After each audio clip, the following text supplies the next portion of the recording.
Well, if nothing else, it's nice to have official proof that somebody other than Morgan Freeman can play the Almighty Creator.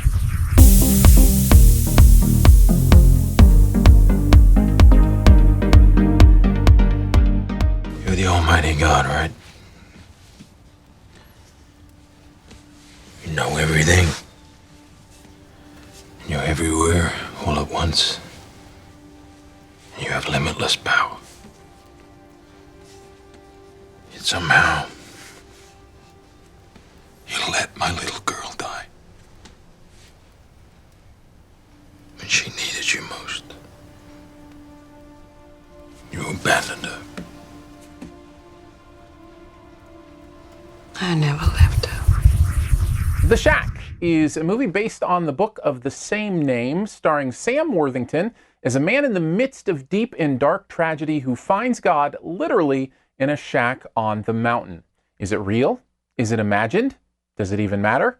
Here's 5 things you might want to know about The Shack. If you've been hanging out at your movie friend for any length of time, you know I have a history with reviewing faith-based films, partly because I'm a Christian myself. So it's interesting to take a look at, is it a good movie, and also how does it impact my faith?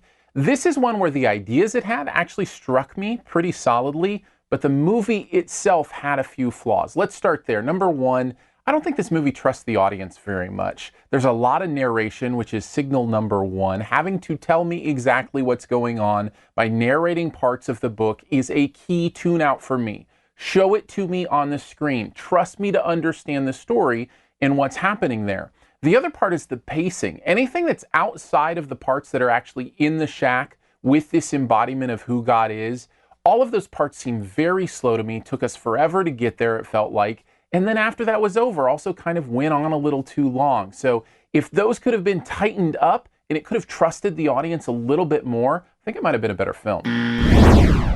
But honestly, I think where the movie really struggles, and this is a tough one to say, I don't think Sam Worthington is right for this role. At least he didn't do a great job in it. I never bought into him, the emotion he was having.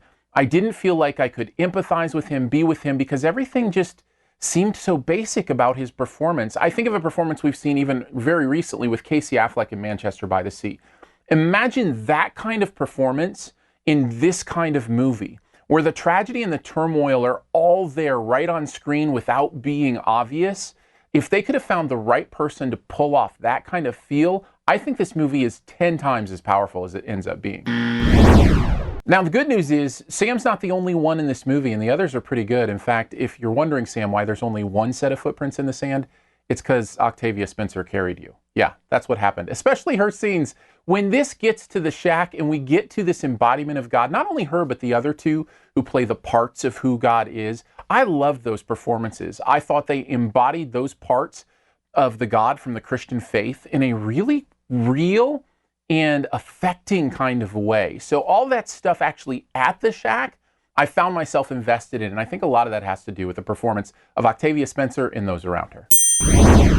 So a question you might have as we continue with the things that I really did like about this movie is, if you are not a Christian, is it a movie that you can enjoy?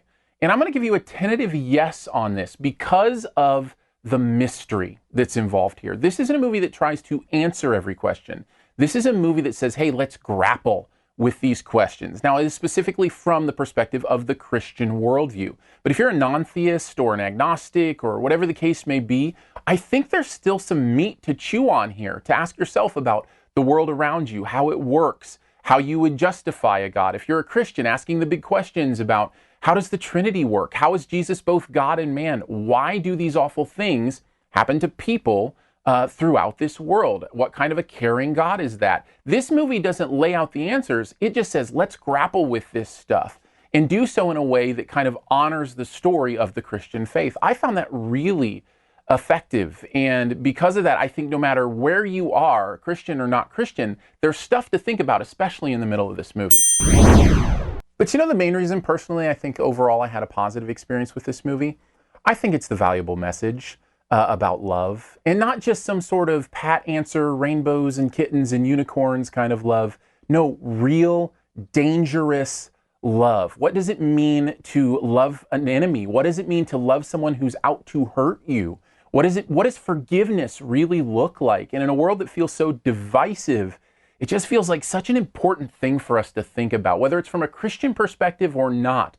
Wherever that love is found, wherever you find the foundation for that love, to really think about what that looks like as we attempt not to judge each other, but to live with each other in this culture and in this world.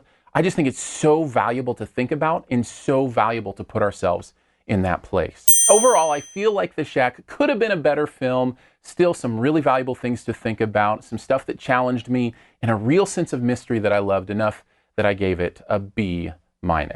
Thanks for checking out this Your Movie Friend review. We'll get to the best ever challenge here in a bit. Before we do, I want to let you know if you want to connect more about movies or whatever, this might be an interesting movie to talk about. Feel free to hit me up on Twitter. It's Aaron Dicer, Aarondicer. We can have some conversation there. We can also hang out on YouTube. Feel free to subscribe, leave comments, all that kind of fun stuff. And if you do the podcast thing, search for SiftPop. SiftPop is the name of the podcast. We do it every week, and we'd love for you to hang out there as well. All right, on to the Best Ever Challenge, where you name the best movie ever in a particular category. Also try to identify my choice. What is the best movie ever where God is actually shown on screen? So the best movie where God shows up on screen, the best one ever. For me, I'm going to have to go with the one where he spoke directly to some Kniggets. Take a guess at mine in the comments. First person to get it right does get a point. Leave your choice there as well. And as always, here's 5 extra seconds to hit subscribe. Just hit the logo right down in this corner.